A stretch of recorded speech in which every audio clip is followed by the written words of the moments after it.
오늘은 추수감사 주일입니다. 지난 한 주간, 지난 한 달, 지난 한 해 어떤 한 해를 보내셨습니까? 어떤 시간을 보내셨다 할지라도 오늘 하루만큼은, 이번 주 한 주만큼은 하나님 앞에 온전한 감사를 고백하시기를 예수님의 이름으로 축복합니다. 한 번 더 옆 사람과 인사하겠습니다. 주 안에서 사랑합니다.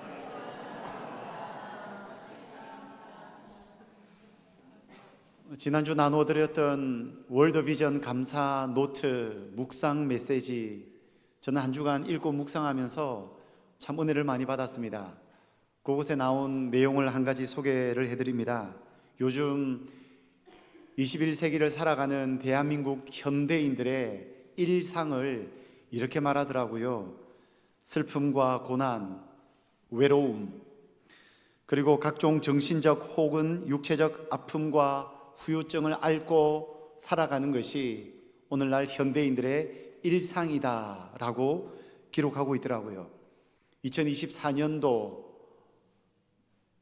통계인데요, 국민 10명 중에 7명이 지난 1년간 큰 스트레스를 받으며 살아왔다고 응답했다고 합니다.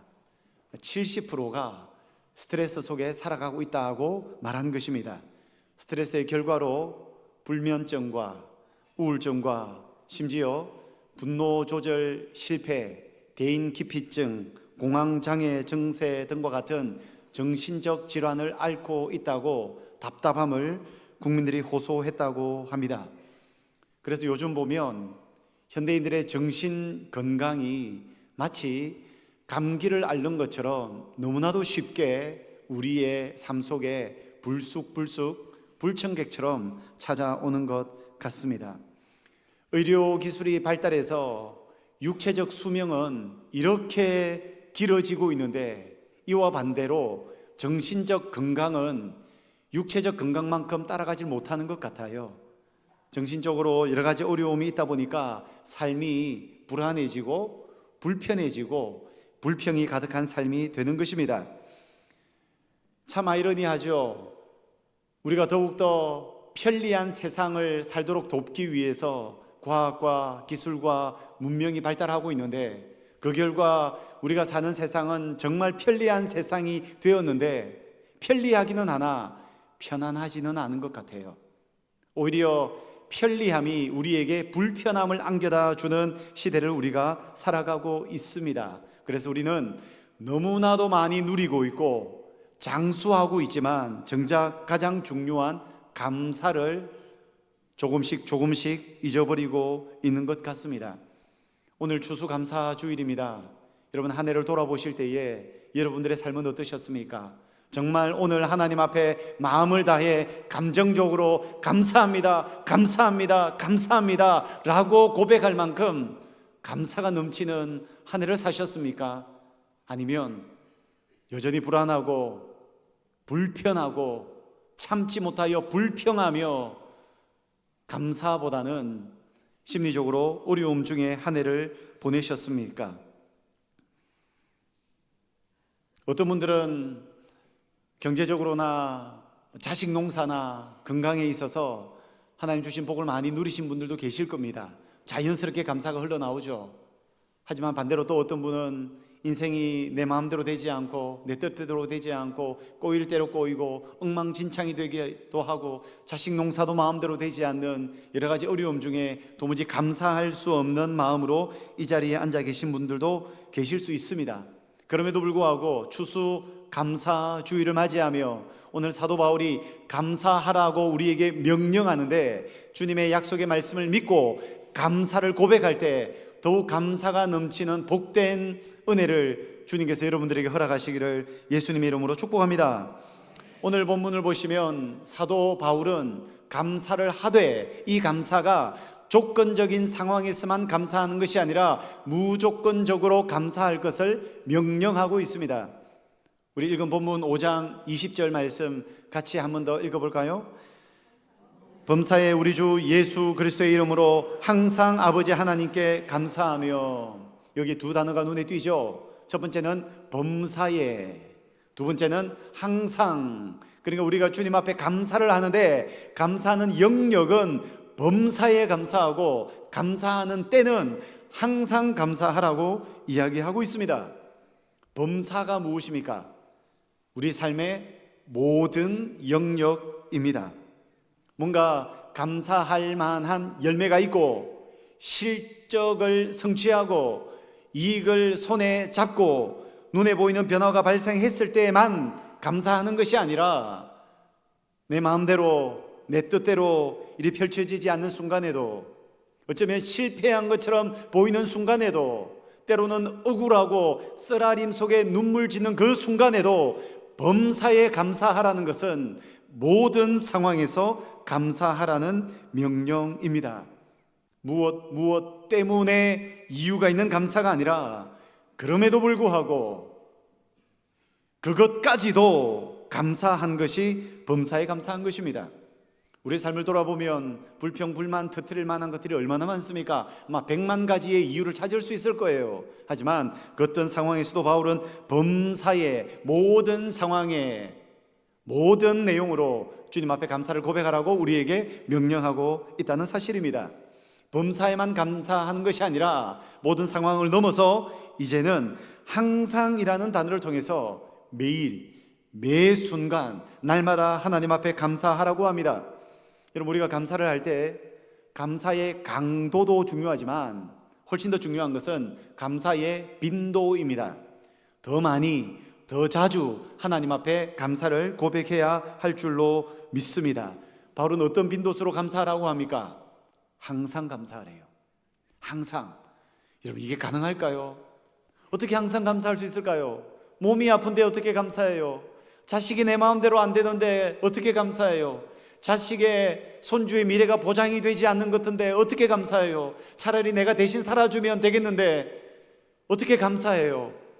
우리 주변에 감사하지 못할 제목이 너무나도 많이 있음에도 불구하고 바울은 범사에 항상, 이 말은 모든 상황, 모든 순간, 좋은 일이 있을 때든 아픈 일이 있을 때든 고난 가운데 있을 때든 하나님 앞에 감사하라고 우리에게 말씀합니다. 바울은 범사에 그리고 항상 감사하라고 하면서 우리가 감사할 상황이 어떤 상황인지를 16절 후반부에서 이렇게 상황을 말합니다. 때가 악하니라. 때가 악할 때에 범사에 항상 감사해야 된다는 거죠. 때가 악하다. 여기서 말하는 때는 날입니다. 날.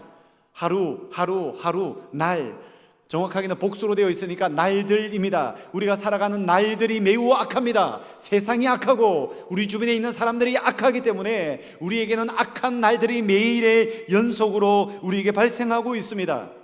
악한 일들이 발생하는 것을 보면, 악한 사람들을 보면 도무지 감사할 수 없는 상황이지만 바울은 때가 악하지만 그럼에도 불구하고 범사에 항상 감사할 것을 우리에게 말씀하고 있는 것입니다. 바울의 감사는 감사해볼래? 라는 권면이 아닙니다. 감사하면 이렇게 좋다라고 우리에게 격려의 메시지를 전하는 것도 아닙니다. 내가 감사를 해보았더니 이런 은혜가 넘치더라 라고 자신의 간증을 하는 것도 아닙니다. 사도 바울은 우리에게 감사의 메시지를 선포하면서 이 감사를 권면, 격려, 간증이 아니라 명령을 하는 겁니다. 그러니까 우리가 반드시 받아야 할 하나님의 메시지로 감사를 이 시간 고백할 수 있어야 된다는 사실입니다. 그러니까 감사를 잘하는 것은 인성을 개발하는 것도 아니고 뭔가 자기 개발 측면에서 감사를 잘하는 인생을 사는 것이 아니라 하나님께서 우리에게 주신 지엄한 명령인 줄로 믿습니다. 오늘 혹시 이 자리에 도무지 감사할 수 없는 마음의 형편으로 오신 분이 계실지라도 사도 바울의 말씀을 기억하며 주님 앞에 감사를 고백할 때 여러분들의 삶에 놀라운 주님의 은혜가 넘치게 될 줄로 믿습니다. 바울은 이렇게 말만 감사하라는 것이 아닙니다. 바울은 말로 감사하라고 명령하면서 자신도 감사를 하는데 바울이 처한 형편을 살펴보면 도무지 감사할 수 없는 상황에서 바울은 감사한다는 것을 우리는 몇 가지 이유로 확인할 수 있습니다. 먼저 오늘 본문 에베소서에서 바울이 감사하라고 말씀하였는데 에베소서를 기록하고 있는 바울이 지금 어디에 있습니까? 바울은 에베소서를 기록하였는데 에베소서를 옥중서신이라고 합니다. 옥중서신이 무엇입니까? 옥중에 있다는 거예요. 감옥에 투옥되어 있는 상황에서 바울이 성도들에게 글을 쓰는데 그 글의 내용이 어떤 내용입니까? 시와 찬송과 신령과 노래들로 서로 화답하며 너희의 마음으로 주께 노래하며 찬송하며 범사에 우리 주 예수 그리스도의 이름으로 항상 아버지 하나님께 감사하며. 이게 여러분 감옥에 갇힌 사람이 할 수 있는 말입니까? 바울은 그저 자신은 하지도 못하면서 대책 없이 성도들에게 감사하라라고 말을 내던지고 마는 것이 아니라 자신은 도무지 감사할 수 없는 감옥에 투옥되어 있는 중에서도 성도들에게 감사하라고, 자기도 감사한다고 고백하고 있는 것입니다. 바울이 감옥에 투옥된 것도 정말 죄를 지어서 투옥되었으면 덜 억울하겠죠. 바울은 시기와 질투와 모함하는 악한 자들이 바울에게 죄를 뒤집어 씌워서 복음 전파한다는 이유로 감옥에 가두어 버렸습니다. 얼마나 억울합니까? 얼마나 쓰라립니까? 얼마나 고통스럽습니까? 어쩌면 편지를 써서 내가 이렇게 억울한 일을 당한다, 내가 이렇게 고통을 당한다, 빨리 좋은 변호사를 선임해서 나의 억울함을 풀어달라, 이런 글을 보내도 이해가 될 상황인데 바울은 그 감옥에서 하나님을 찬양하며 기도하며 감사한다고 고백하고 있는 것입니다. 바울의 감사는 감옥 속에서도 감사하는 신앙이었습니다. 여러분, 감사만 잘해도 신앙생활 굉장히 잘하는 겁니다. 저는 여러분들의 입술에서 날마다 감사가 넘쳐나기를 예수님의 이름으로 축복합니다. 여러분들이 감사가 입술로 고백이 되잖아요. 사람들도 좋아하고 하나님도 좋아합니다. 여러분 한번 시험해 보세요. 비난과 험담과 비판을 막 쏟아보세요. 사람들이 내 곁에서 다 떠나갑니다. 그런데 감사를 고백하시고 감동의 마음을 전하시고 선한 말들을 나누어 보세요. 사람이 좋아하는 것은 물론이거니와 하나님께서 여러분으로 인하여서 감동하실 줄로 믿습니다. 그래서 여러분이 감사의 신앙생활은 우리 모두가 옵션으로, 선택으로 우리가 취할 것이 아니라 바울의 고백과 같이 감옥에서도 감사하라는 바울의 명령과 같이 우리가 꼭 붙들어야 할 메시지인 줄로 믿습니다. 감사하는 사람은 감옥에서 생활을 해도 왕궁에서 사는 것처럼 살아갑니다. 그런데 감사하지 않는 사람은 왕궁에서 살아도 감옥살이 하듯이 살아갑니다. 그러니까 우리가 쇠창살에 갇혀 있느냐 갇혀 있지 않느냐가 우리의 삶을 결정하는 것이 아니라 우리의 삶의 질은 감옥에서 사느냐 왕궁에서 사느냐는 감사에 달려 있다는 겁니다. 여러분들은 감옥에서 살고 계십니까? 왕궁에서 살고 계십니까? 부디 여러분들의 삶이 왕궁 생활이 되시기를 예수님 이름으로 축복합니다. 바울은 질병에 걸렸을 때도 감사하였습니다. 여러분 몸이 아플 때 감사하기 참 쉽지 않습니다.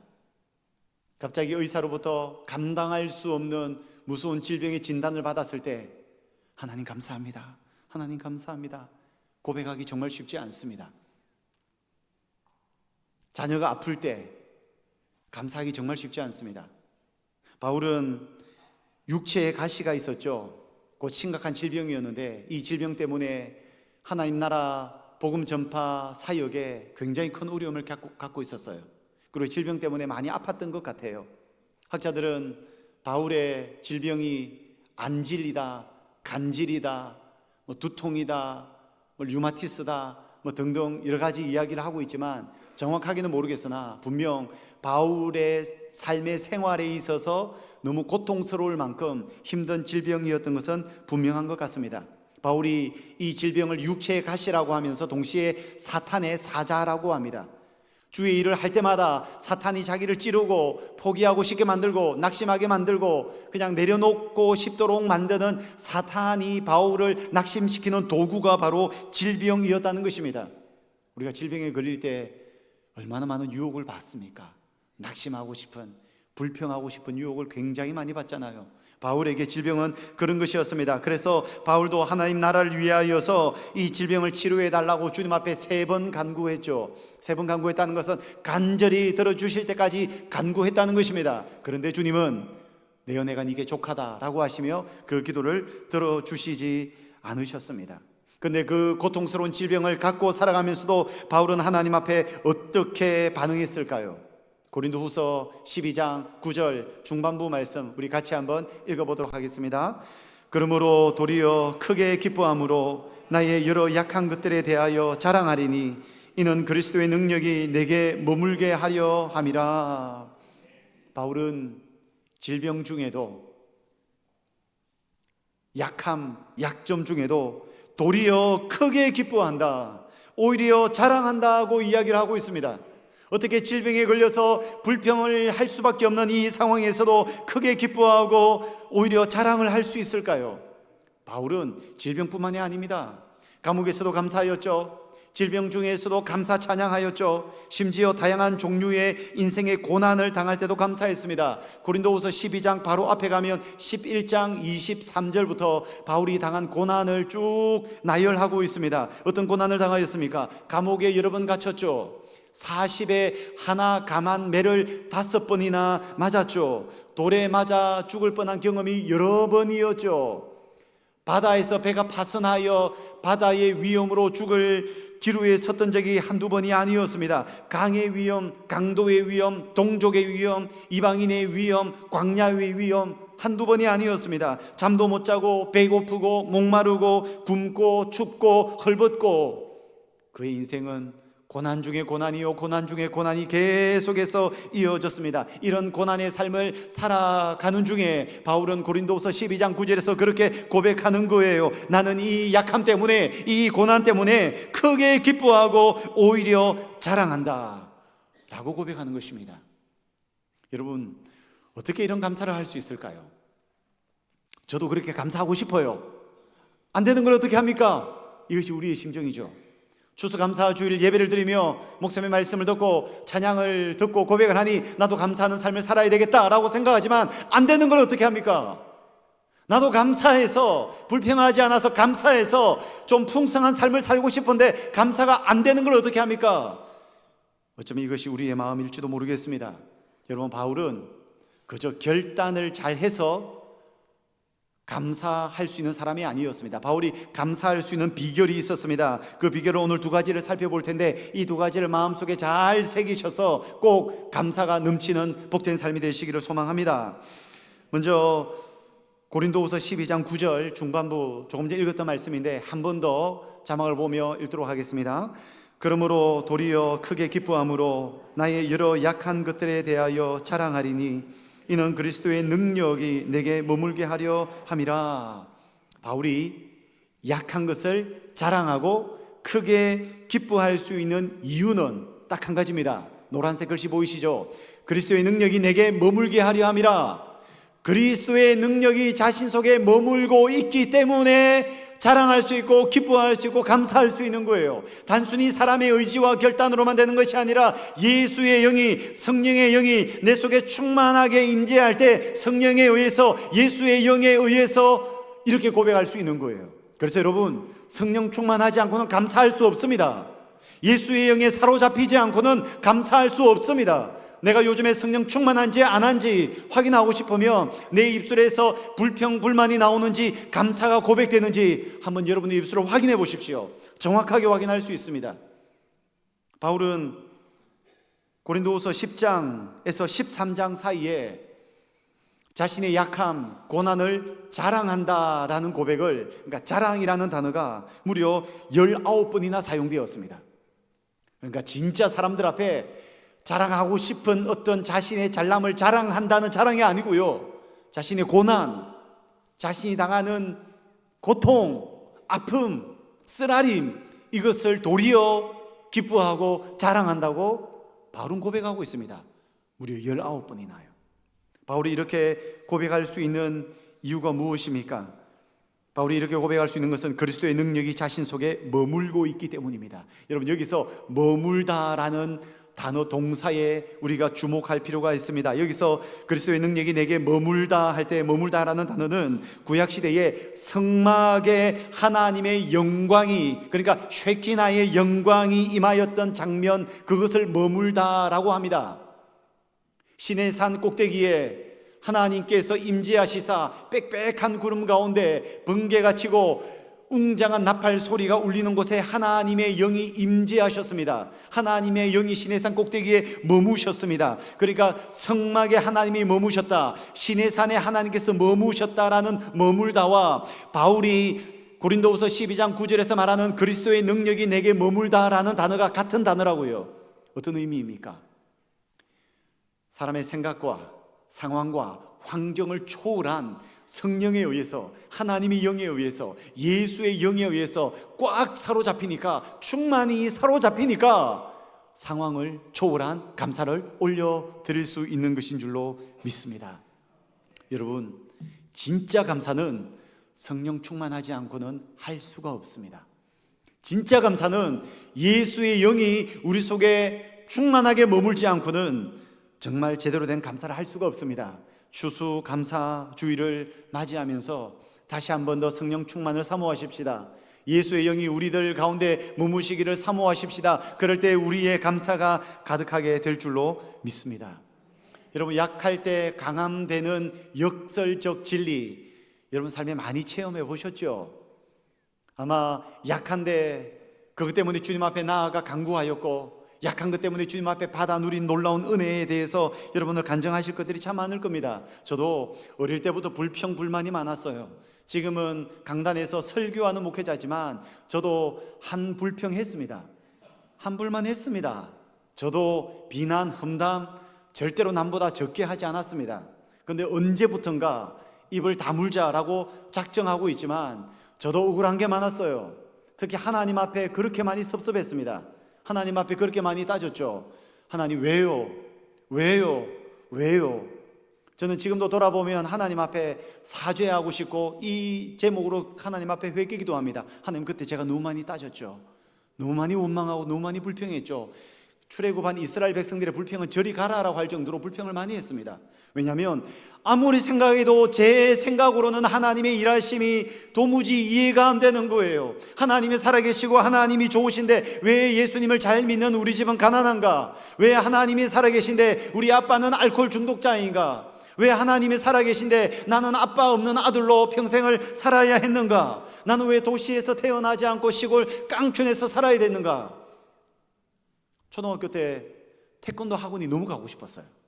면 소재지에 있는데 우리 동네는 없고, 엄마에게 태권도 학원 보내달라고 했더니 못 보내주겠대요. 엄청 졸랐습니다. 제 어머니가 기억하실지 모르겠지만 아무리 졸라도 태권도 학원을 안 보내주시는 거예요. 왜요? 돈이 없으니까. 그때 정말 절망스럽더라고요. 왜 이렇게 가난할까? 그뿐만이 아닙니다. 지금까지 50년 조금 안 되는 인생을 살아오면서 뭔가 내 생각과 계획대로 되지 않고 뭔가 마음속에 불편함이 생길 때 어김없이 하나님 앞에 원망하고 불평하고 따지기도 하였습니다. 그런데 지금 생각해 보면 주시지 않은 것이 은혜인 줄 믿습니다. 응답하시지 않은 것이 은혜인 줄 믿습니다. 치료하시지 않은 것이 은혜인 줄 믿습니다. 이런 역설적 진리를 여러분들도 많이 경험하셨을 것이라 생각을 합니다. 제가 설교 시간에 종종 어려웠던 이야기, 고통스러웠던 이야기를 하면 우리 성도들 중에 공감을 하시면서도 마음속에 이런 생각을 하시는 분들이 계시더라고요. 목사님, 그 고생은 고생도 아닙니다. 저는 진짜로 고생했습니다. 이렇게 말씀하시는 분들이 신방을 해보니까 굉장히 많으시더라고요. 저도 오히려 위로가 됐습니다. 그 말씀이 50년도 안 산 젊은 목사가 이렇게 이야기하는데, 여러분 지금까지 인생을 사시면서 얼마나 약함으로 인하여 주님 앞에 눈물 흘리신 분들이 많으시겠습니까? 태어나 보니 일제강점기이고, 태어나 보니 남북 전쟁이 벌어져서 목숨을 부지하기 위해 도망쳐야 했고, 한국의 산업화 과정에서 보릿고개를 겪으며 배고픔에 눈물을 흘려야 됐고, 자식 때문에 피눈물 흘리는 고통을 당하셔야만 했고, 건강의 악화로 생사의 기로에 있어서 힘들었던 적이 한두 번이겠습니까? 그런데 돌아보면 이 모든 것 또한 하나님의 은혜임을 믿습니다. 고통스러웠기 때문에 이 땅에서 고통스러웠기 때문에 이 땅에 소망을 두지 않고 천국을 소망할 수 있는 것 아니겠습니까? 하나님께서 저의 아들을 질병으로 먼저 데리고 가셨어요. 그 사건 때문에 저는 천국을 실제와 같이 소망하고 있습니다. 그러지 않으면 제가 천국을 소망하겠습니까? 아마 이 땅에서 더 잘 먹고 잘 살기 위한 목회를 아마 제가 할걸요. 약하기 때문에 천국을 소망하는 거예요. 내 마음대로 내 뜻대로 일이 풀리지 않기 때문에 오늘도 내일도 새벽마다 밤마다 주님 앞에 나와 전지전능하신 하나님의 도우심을 간구할 수밖에 없는 것 아니겠습니까? 그러니까 안 되는 것이 은혜라고요.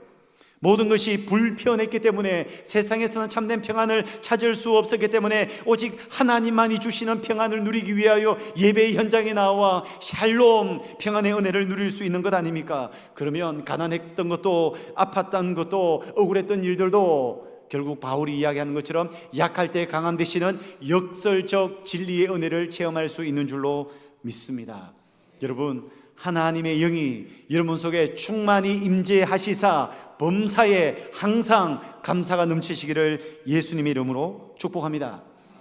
두 번째, 감사하기 위해서 사도 바울의 비결이 있는데요, 다시 말씀드리지만 감사는 우리가 결정한다고 마음을 먹는다고 되는 것이 아닙니다. 첫 번째는 그리스도의 능력이 내 속에 머물러야 되고요, 성령 충만해야 된다는 거죠. 두 번째는 은혜의식이 있어야 합니다. 은혜의식. 우리 오늘 본문 5장 말씀인데 앞에 나오는 에베소서 1장 3절 말씀을 통하여서 우리가 받은 진짜 은혜가 무엇인지를 한번 살펴보도록 하겠습니다. 1장 3절 같이 읽습니다. 찬송하리로다 하나님 곧 우리 주 예수 그리스도의 아버지께서 그리스도 안에서 하늘에 속한 모든 신령한 복을 우리에게 주시되, 하나님께서 우리에게 모든 신령한 복을 주셨다고 말씀하고 있습니다. 신령한 복, 여기 계신 여러분들이 모두가 받아 누리고 있는 복인데요, 이 신령한 복이 무엇일까요? 에베소서 1장 4절 말씀 이렇게 기록합니다. 곧 창세 전에 그리스도 안에서 우리를 택하사. 신령한 은혜, 은혜의식이라고 하는 것은 이 땅의 것이 아닙니다. 그러니까 이 땅의 것을 바라보면 참된 감사를 할 수가 없어요. 이 땅에서 내 주변에 있는 사람들끼리 삶을 살아가는 우리의 삶의 자리에서 감사의 제목을 찾으면 끊임없이 비교하고 상대적 박탈감으로 인하여 참된 감사를 하기가 어렵다고요. 하지만 나를 창세전에 선택하신 하나님의 은혜를 기억할 때, 위에 계신 하나님을 바라볼 때에 참된 감사가 터져 나올 줄로 믿습니다. 우리가 하나님의 자녀가 되었기에 우리는 천국 유산을 상속받은 하나님의 아들과 딸인 줄로 믿습니다. 여러분, 부모님에게 유산을 한 5억, 10억, 한 100억쯤 상속받으면 좋겠죠? 감사가 넘치겠죠? 행복하겠죠? 근데 더 좋은 소식을 알려드릴게요. 천국 유산 상속받을 것은 5억이 아닙니다. 10억이 아닙니다. 100억도 아니고요, 50평짜리 아파트 유산도 아니고 어디 묵혀둔 땅도 아닙니다. 하나님께서 보시기에 심히 좋은, 여러분들이 할 수 있는 모든 상상력을 동원해서 지나칠 정도로 상상하고 상상해도 결코 상상으로 닿을 수 없는 파라다이스에서 하나님께서 최고의 것을 영원토록 우리에게 상속시켜 주시는 줄로 믿습니다. 이미 상속받았다고요. 그러니까 그 천국을 소망하고 하나님이 자녀 삼아주신 것에 대해서 비록 100여 년 이 땅을 살아가는 중에 고통스러울 수 있고 아플 수 있지만 결국 나는 천국 유업을 상속받은 하나님의 아들, 딸로 영원토록 살게 될 것을 사모하며 겨우 이 땅에 100억 정도는 여러분 관심도 두지 마세요. 그 종이 쪼가리에 불과합니다. 천국 유업을 상속받았다고요.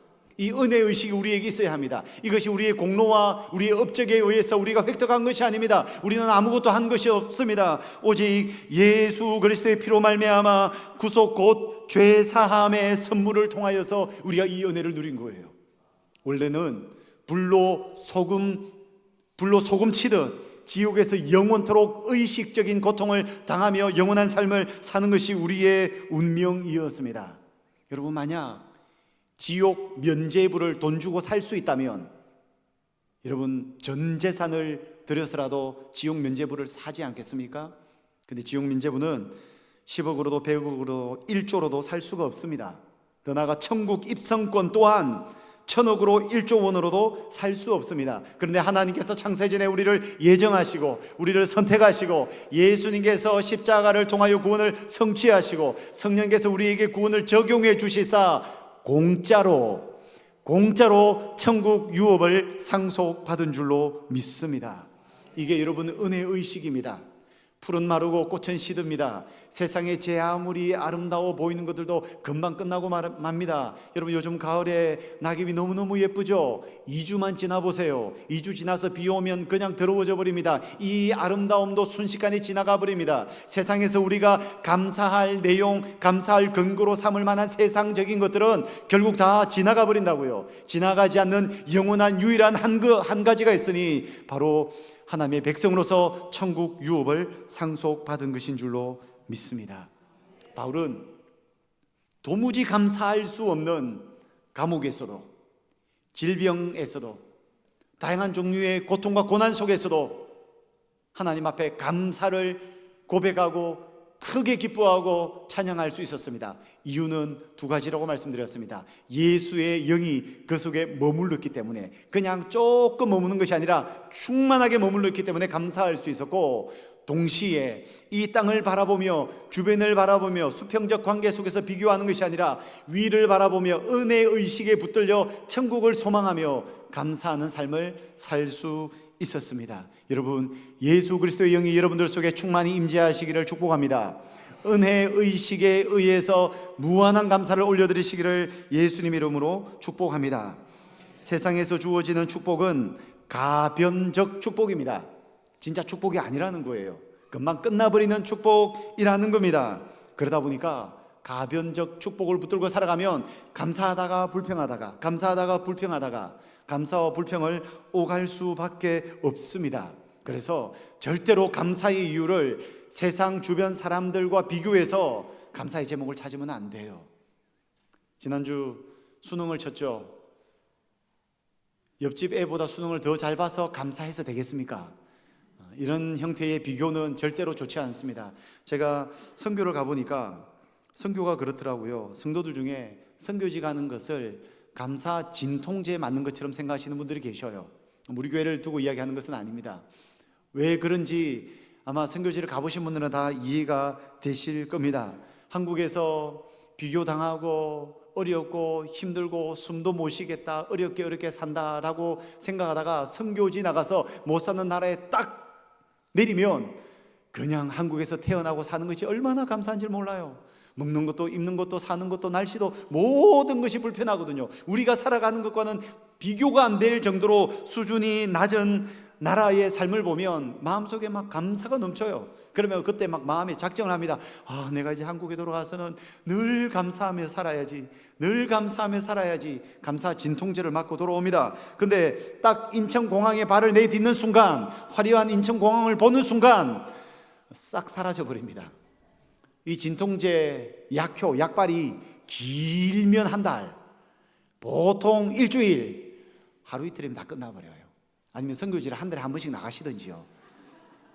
그러니까 가변적 축복, 수평적 관계에서 감사의 이유를 찾으면 여러분, 우리는 감사하기가 쉽지가 않습니다. 감사하지 않으면 삶의 질이 떨어집니다. 하지만 가변적 축복이 아니라 불변적 축복, 절대로 변하지 않는 내 속에 예수 그리스도의 영이 임재해 계시고, 또한 천국 유업을 상속받은 하나님의 자녀 은혜의식을 가지고 살아간다면 우리 속에 무한한 감사가 넘쳐날 줄로 믿습니다. 오늘 추수감사주일입니다. 여러분 속에 감사가 넘치든 넘치지 않든 다시 한번 더 성령 충만하셔서 은혜의식을 붙들고 감사가 가득한 삶이 되시기를 예수님의 이름으로 축복합니다. 하나님 아버지, 도무지 감사할 수 없는 상황에서 바울은 감사하였고 찬양하였고 기뻐하였습니다. 이유는 그리스도의 영이 머물렀고 은혜의식 때문이었습니다. 하나님 아버지, 우리의 삶과 형편이 어떠하든지 내 속에 내주하시는 예수 그리스도 성령 충만 때문에, 또 천국 유업을 상속받은 은혜의식으로 인하여 날마다 감사가 넘치는 복된 삶이 될 수 있도록 인도하여 주시옵소서. 예수님의 이름으로 기도하옵나이다.